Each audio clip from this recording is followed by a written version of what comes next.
Paul George was one of the best players of the 2010s, but what if we put his career in reverse? He'll be starting his career in Philly, followed by stops in LA and OKC before finishing his career with the Pacers. Starting with the 76ers, he's gonna average 15 points a game but miss out on the all-rookie team. But the wing duo of Paul George and Andre Iguodala are gonna lead the Sixers to the 4 seed. And in their first playoff series together, they're gonna take down the Big Four Celtics, only to face LeBron and the Heat in the second round, and I think you can guess how that one ended. Which takes us on to season 2, where Paul George is up to 18 points a game, and with Iggy making the All-NBA second team, they're gonna lead the Sixers to the 1st seed. That is the last thing I expected. They have to play the Pacers in the first round, and without Paul George, the Pacers get swept. But in round 2, they have to face the Magic led by Dwight Howard. And I expected this one to be close, but the Sixers are gonna make it out in just 5 games. Now they have to play the Bulls. But in game 1, we finally have a close one as Derrick Rose finds Kyle Korver, who misses the 3. Thaddeus Young on the breaks in a fine Williams. Lou Will on the drive, the spin layup is good. He puts the Sixers up 5. Derrick Rose is gonna need to cook. He's gonna throw a turnover. And just like that, the Sixers take game 1 of the conference finals. Game 2's not even close. The Sixers are gonna blow out the Bulls. But in game 3, the Bulls are making things interesting. They're up 3 with about a minute and a half to go. Iggy's gonna take the fade. It's good. So now with it being a 1-point game, a stop would be huge here. I don't know why Derrick Rose kicked it out. It looked like he could have had an open layup. Boozer's gonna pull the mid-range and it's off. That is huge. Iggy on the breaks, gonna try to make his way into the paint with the spin. He passes out. Lou Will's gonna find Paul George with Kyle Korver on him. That's a mismatch. I mean, at least that should be barbecue chicken, but he's gonna dump it off to Iggy. 5 seconds on the shot clock. Iggy's getting clamped up. He's gonna miss the midi. So now with under a minute to go, Boozer's gonna find Korver to Ronnie Brewer in the corner with just 3 seconds on the shot clock. He's gonna take a contested jumper and he misses. About 20 seconds to go for the Sixers here. They're gonna put the ball in Iggy's hands. He finds Thaddeus Young. Thaddeus Young goes back to Iggy. He finds Lou Will, the contested 3. He's gonna miss. But with Derrick Rose at the line, he could very well miss one. He's gonna knock down the first one, and his second free throw is gonna miss.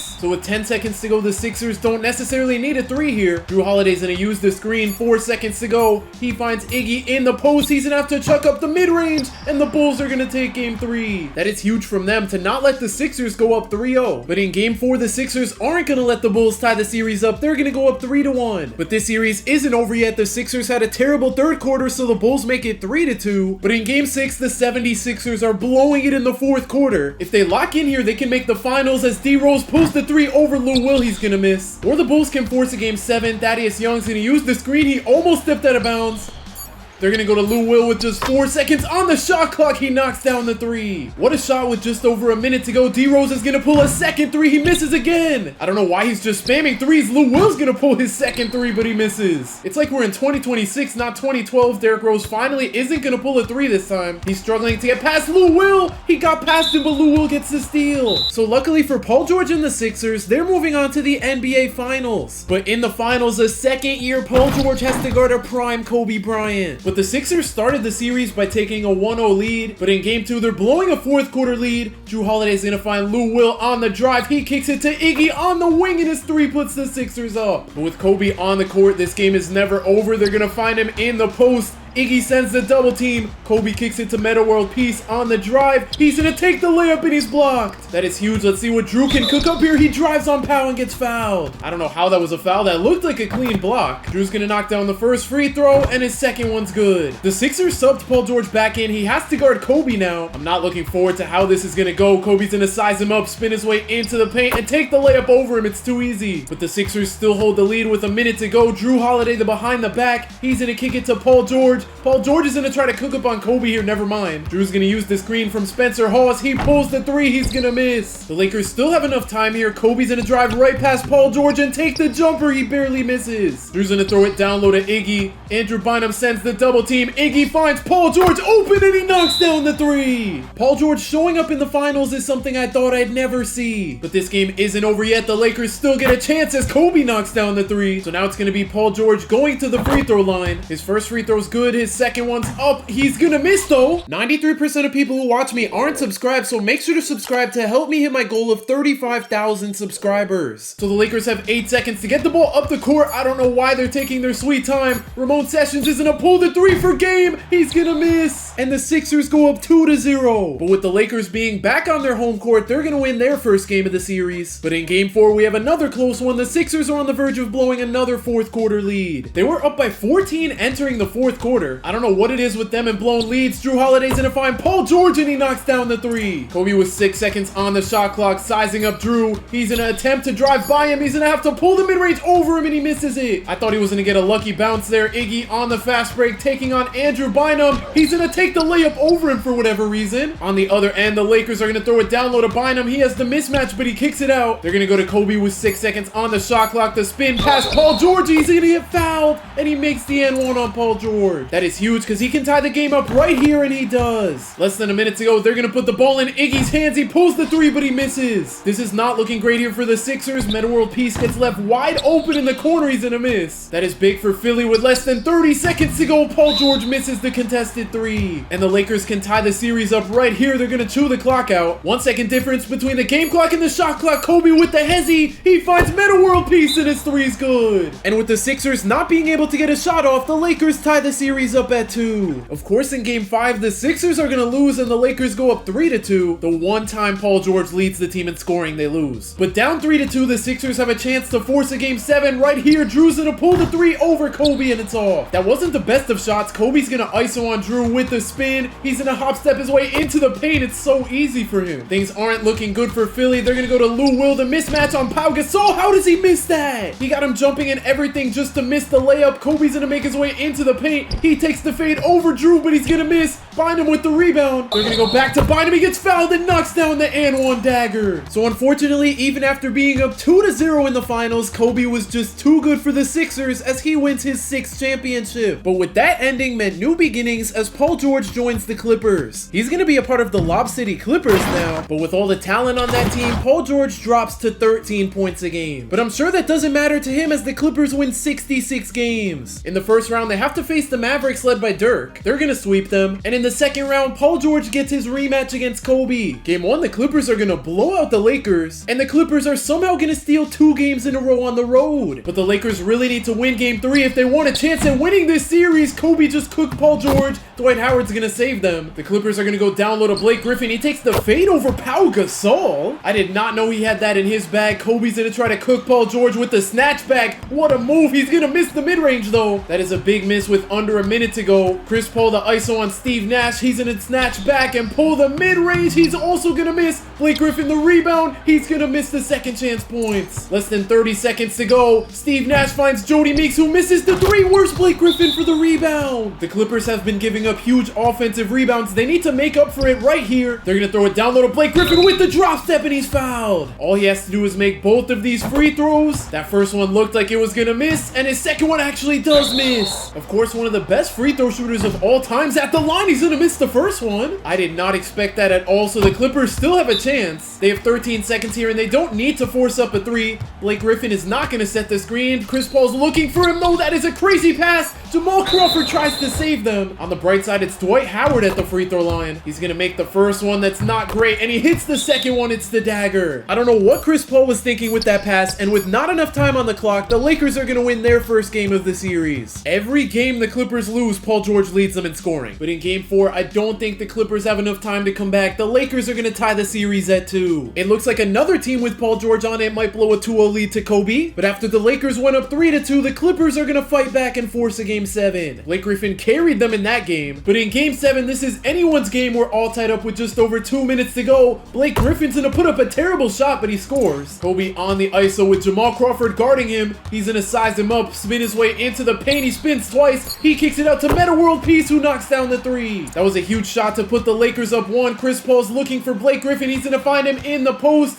Blake Griffin, the deep hook over Pau Gasol, and it's gonna miss. I thought that was gonna roll in. Steve Nash is gonna find Kobe, who drives right by DeAndre Jordan, but he still gets the block. Chris Paul's gonna slow down the break. He kicks it to Paul George. Paul George finds Jamal Crawford being guarded by Dwight Howard. I don't like what's going on here with this offense. 5 seconds on the shot clock. Jamal Crawford finds Paul George. He's gonna pull the 3, and he's gonna miss. Steve Nash looking for Kobe in the post. He's gonna find him. He's gonna fake the fade and go up with the layup. He puts the Lakers up 3. 40 seconds to go. Chris Paul's gonna use the screen from DeAndre Jordan. He misses the open midi. Now the Clippers need to stop here badly. Meta World Peace is left wide open, but his shot's off. What a big miss. The Clippers have 21 seconds to pull something off here. It looks like they're gonna run the same play again. Chris Paul, the contested midi, it's off. I don't know why he shot it so early. They could have gotten a better shot there. Pau Gasol is gonna knock down his first free throw and his second. The problem is the Clippers are down 5 with no timeouts. Chris Paul bringing the ball up the court. He's gonna pull the deep 3 over Steve Nash. It's off. And in back-to-back seasons, Paul George is gonna blow a 2-0 lead to Kobe. But in his 4th season, he takes a huge leap up to 20 points per game, and the Clippers finish with the best record of all time. All to be going to a Game 7 in the conference finals. Thank goodness they're gonna lock in when it matters most. And in the finals, Paul George has to guard LeBron. Game 1, the Clippers are gonna blow yet another 4th quarter lead. But in Game 2, they're gonna hold on to tie the series up. Game 3, they had a terrible first quarter. It's gonna lose them the game. And even with the best record of all time, the Clippers are gonna go down 3-1 in the finals. Game 5 with the series on the line, the Clippers are gonna have to win 3 in a row if they want to win the finals. Blake Griffin's gonna give them the lead. That's a big way to get things started. LeBron's gonna find Bosh the open midi, and it's good. Chris Paul's gonna find Blake Griffin being guarded by Shane Battier. He's trying to make his way into the paint. He is struggling. He's gonna kick it to Darren Collison. He drops the ball, but he recovers it, and his layup's good. That might be the game-defining play right there. That was a huge 2 points. LeBron's gonna ISO on Paul George. The spin, the Euro dunk. Oh my gosh. Paul George had no chance there. The Clippers are gonna need to keep continuing to cook on offense. What a play by Blake Griffin to give them the lead with under a minute to go. Chris Bosh is gonna find Dwayne Wade to Ray Allen. 10 seconds left on the shot clock. He finds LeBron in the corner. Bosh comes to set the screen. LeBron gets an open mid-range from it, and he knocks it down. Under the 30-second mark, the Clippers are gonna need a big play here. Blake Griffin's gonna take the deep fade. They could have got a much better shot, but DeAndre Jordan gets the putback. They might have left too much time on the clock for LeBron, though. He's gonna chew out the clock. 5 seconds to go. The size up.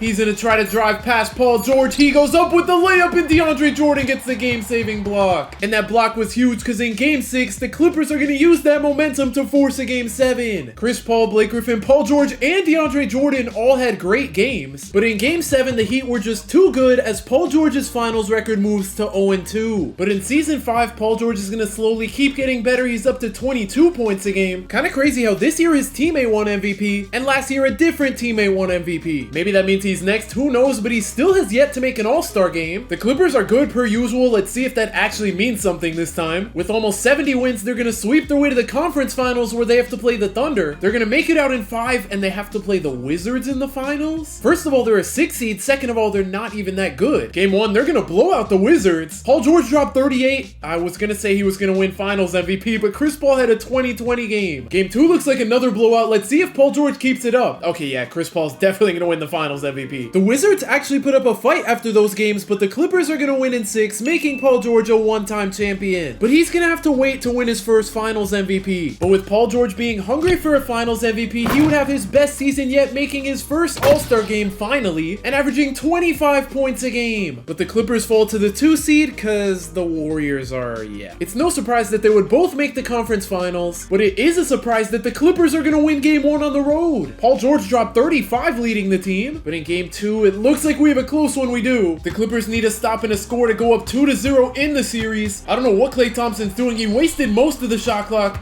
Iggy's gonna use the screen from Draymond. He kicks it out to him. Draymond, the open 3, it's good. I'm surprised he knocked it down from that deep. JJ Redick's gonna pull the 3 over Klay and make it. But now the Clippers have to foul. Sean Livingston's going to the line. I guess he's in the game because Curry fouled out. He's gonna make the second one. How did that roll in? So now down 4, the Clippers are gonna need a big shot. Blake Griffin pulls the 3 over Draymond. He's gonna miss. And the Warriors are gonna tie the series up at 1. Game 3 is also gonna go to the Warriors, but the Clippers aren't giving up yet. They're gonna tie the series at 2. The series has been super back and forth. Paul George leads the team in scoring, but in Game 5, the Warriors are blowing it in the 4th quarter. Nobody's scoring. They made it a 2-point game, but the Clippers win. One more win, and they can take down a 75-win team. The Warriors blew it in the 3rd, but then the Clippers blew it in the 4th. The Warriors force a Game 7. And in Game 7, the Clippers are going to hold on to beat the best team of all time. Paul George carried with 34. So now Paul George has to guard LeBron in the finals for a second time. But in Game 1, we already have a close one with the Clippers being up by 1. Paul George, the layup over Delly's good. Also, I don't know if y'all just saw at the bottom of the screen, the Cavs went 73-9. LeBron's gonna attack Blake Griffin, but he misses the dunk on him. Jamal Crawford's gonna find Paul George on the drive. He almost steps into bounds, but he's gonna find DJ for the layup. LeBron's gonna go at Blake Griffin again. Blake Griffin plays good defense, but LeBron still makes it. 3-point game in Game 1 of the NBA Finals. Paul George misses the midi, but Blake Griffin makes the putback. The Clippers are cooking right now on offense, not so much on defense. LeBron cooks Blake Griffin, but But all the Clippers have to do is hold this lead for one more minute.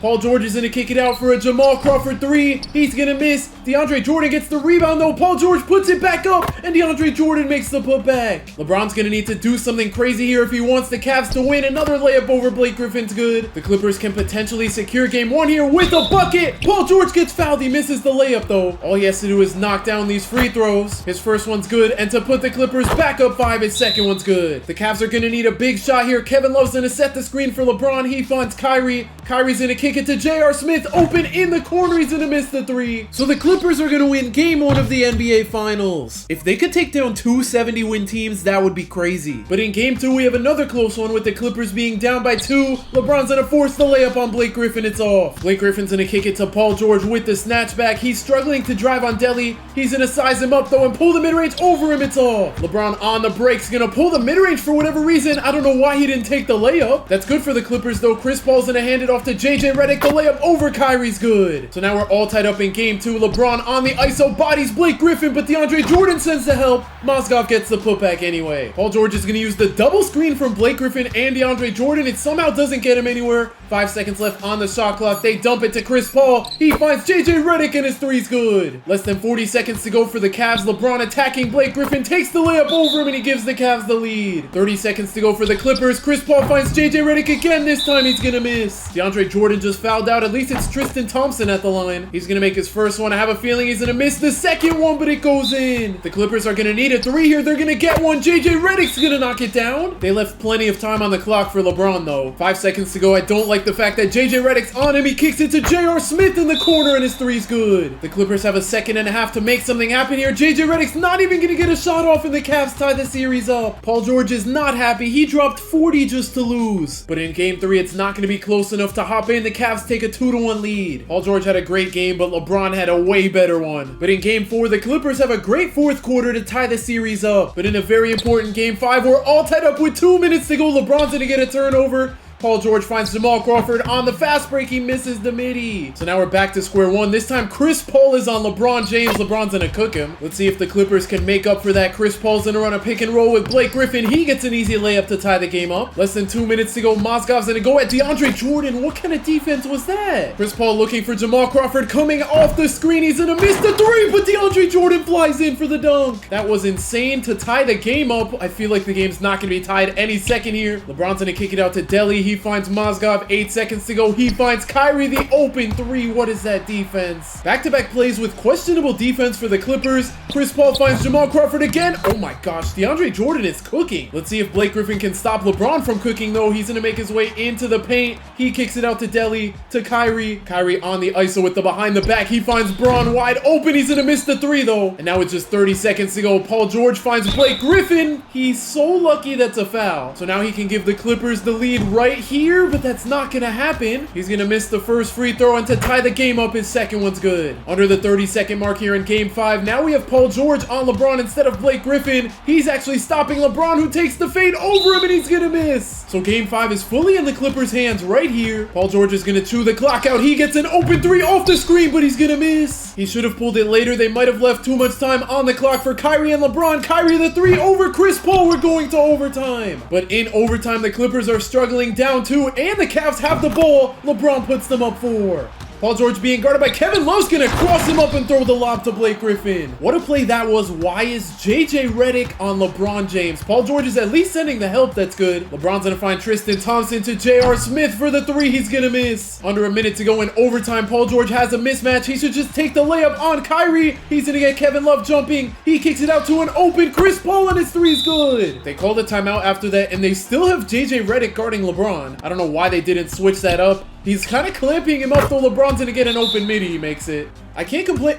I was gonna say I can't complain with that defense, but I can definitely complain about JJ Redick's inbounding skills. So now the Cavs get the ball right back. JJ Redick really let LeBron score. Then he turned the ball over. Let's see if LeBron's gonna score again here. 30 seconds to go. LeBron's gonna take the layup, and it's good. JJ Redick might have single-handedly lost the Clippers game 5 unless they can do something right here. Okay, let's hope he doesn't mess up another inbound. He doesn't. Paul George on the drive. LeBron's gonna help. He's still gonna take the layup. Why? And Paul George just fouled out, fouling LeBron. He's gonna make his first free throw. His second one's also good. And on top of that, the Clippers have 13 seconds. They have no timeouts. Chris Paul's gonna find Jamal Crawford. He's wide open at least, but he's gonna miss the three. And the Clippers are gonna collapse and go down 3-2. I'm blaming that fully on JJ Redick. LeBron had a 50-point triple-double, and JJ Redick shot 4 for 14. And the Clippers are also gonna lose Game 6, meaning Paul George loses to LeBron in the finals for the second time. But after 3 straight finals appearances, the Clippers drop down to the 4 seed. On the season, Paul George is gonna average 23 points a game, and in the first round, they have to face the Grizzlies led by Mike Conley and Marc Gasol. They're gonna make it out in 6, but in the second round, they have to go up against Curry and KD. And that went just about as well as everyone expected. But after that fall off from the Clippers, Paul George is gonna leave and join the OKC Thunder. And Paul George would have his best season yet, averaging 28 points a game. But as for the Thunder, they're sitting at the 7th seed. They're gonna lose in 5. But the next season, Paul George would finally make his first All-NBA team. It took long enough, he averaged 28 again. And the Thunder are up to the 3rd seed. In the first round, we get the Dame vs Westbrook rivalry. I mean, it doesn't really look like a rivalry the Thunder are gonna sweep. They have to play the Nuggets in the second round, and they're somehow gonna get swept. I thought they'd put up a fight. But just like that, his time with the Thunder's over as he's gonna be joining the Pacers. Imagine this team in real life with Paul George, Miles Turner, Sabonis, Oladipo, Bubble TJ Warren, and Malcolm Brogdon. And they're gonna finish as the best team in the East and the second best team in the league. Paul George is gonna miss out on the All-NBA team again, even though he averaged 28. But the Pacers are struggling against the 8th-seeded Heat, who are gonna win Game 5. Let's see if the Pacers can make it out. They're gonna force a Game 7. And I don't know how they were in this situation in the first place, but they're gonna make it out of the first round. In the second round, they have to play the Bulls led by Zach LaVine. I don't know how they were having trouble with an 8th seed. Meanwhile, they're gonna gentleman sweep a 4th seed. And in the conference finals, they have to go up against the 2-seeded Celtics. And even though the Pacers started out by winning Game 1, they're gonna go down 3-1 against the Celtics. They're gonna win in Game 5 to make it a 3-2 series. But in Game 6, we have a close one with 2 minutes to go. Brogdon's gonna find Oladipo being guarded by Kemba. He's gonna kick it to Paul George with 6 seconds left on the shot clock. He pulls the 3, but it's off. 1.5 minutes to go for the Celtics to retake the lead. Kemba trying to make something happen on Oladipo. He's gonna miss the floater. Brogdon running the offense, finds Oladipo coming off the screen. He's gonna pull the contested 3. I don't know why. And now with a minute left, Kemba's gonna find Tatum, who finds Brown. The layup over Sabonis. He misses. That was a very questionable shot. Oladipo's wide open on the break, but his 3's off. Everyone is just breaking. At least the Pacers have a 2-point lead. Kemba with 7 seconds on the shot clock's gonna ISO on Victor Oladipo. He makes his way into the paint. He's gonna dump it off to Enes Kanter, the block by Miles Turner. So now the Celtics have less than a second to get a shot off. Jaylen Brown, the deep 3, he's gonna miss, and Sabonis grabs the board. On the break, he's gonna kick it to Paul George. The open 3 over Tatum, he knocks it down. The Celtics are gonna need a miracle here. Kemba on the ISO's gonna kick it to Daniel Tice in the paint. I don't know what this offense is. He's gonna run back out to the 3. He kicks it to Jaylen Brown, who's gonna miss, and the Pacers force a Game 7. Paul George put up 38 to force that Game 7, and the Pacers are gonna dominate in the 4th quarter to move on to the NBA Finals. I can't believe the Celtics blew a 3-1 lead. In the finals, they have to face the Lakers. I don't know how confident I feel about this. I feel like LeBron and AD are gonna cook. Game 1's gonna go to the Pacers, though. This one's a blowout. Paul George led the way with 30, and AD went off, but LeBron only had 9 points. He fouled out in 17 minutes. Not every game's gonna be like that, though. Okay, maybe it is. We have another blowout in Game 2, and that's because Paul George put up 47. Game 3, we have another blowout, this time in favor of the Lakers. There's the LeBron game, and we have not gotten a single close game this series. The Lakers tie the series up at 2. Of course, LeBron put up 41. AD almost had a 20-20 game again. Game 5, the Pacers have had rough first and 4th quarters. I don't think they have enough time. The Lakers go up 3-2. But in Game 6, the Pacers get saved by that 4th quarter to force a Game 7. The Lakers putting up 12 is crazy. Sabonis carried the team, and AD had a good game, but they clamped up LeBron. So Paul George is currently 0-2 against LeBron in the finals. He can beat him right here, but the Pacers are going to blow it as Paul George's finals record moves to 1-4 and 0-3 against LeBron. Anthony Davis won the finals MVP, though. He cooked Sabonis all series. But the very next season, with Oladipo leaving, the Pacers are a play-in team. They're actually going to make it out of the play-in, and they're putting up a fight in the first round. The Raptors are going to take Game 5. The Pacers force a Game 7, and they're going to take down the 1 seed. Paul George dropped 50. He absolutely carried this team. He averaged 26 in the regular season, but 31 in the playoffs. Round 2, they have to face the Heat, who have Victor Oladipo. And I don't know how they just beat the 1 seed. They're going to lose to the Heat in 5. But next season, the Pacers look even more different after trading Sabonis for Haliburton. And with the addition of Hallie, the Pacers are back to the 1 seed. On the season, Paul George averaged 20 points a game, but their scoring was actually super well-rounded. In the first round, they have to face the Celtics, and the Pacers were just up 3-1. I don't know how that series was even close. They're going to make it out in 7, and Karis LeVert led the team in scoring. In the second round, they have to face Giannis and the Bucks. They're going to make it out in 5, and luckily for the Pacers. They're facing the Cavs the year before Donovan Mitchell went there. But with the series being tied up at 2, the Cavs are going to win Game 5. No home team has won a game yet. Paul George dropped 30. But in Game 6, the Pacers are going to hold on to force a Game 7. That got super close there at the end. This time it was Haliburton carrying the team. And in Game 7, this one's a close one. I think the Pacers have it in the bag. They're moving on to the finals where they have to play the Wolves. They have to go up against Cat and a young Anthony Edwards. Game 1, the Pacers are going to blow out the Timberwolves. They almost blew a lead again. Paul George led the way with 26. Game 2, we have a much closer one. If it goes within a 3-point game, we're going to hop in. With just over a minute to go, the Pacers are down by 1.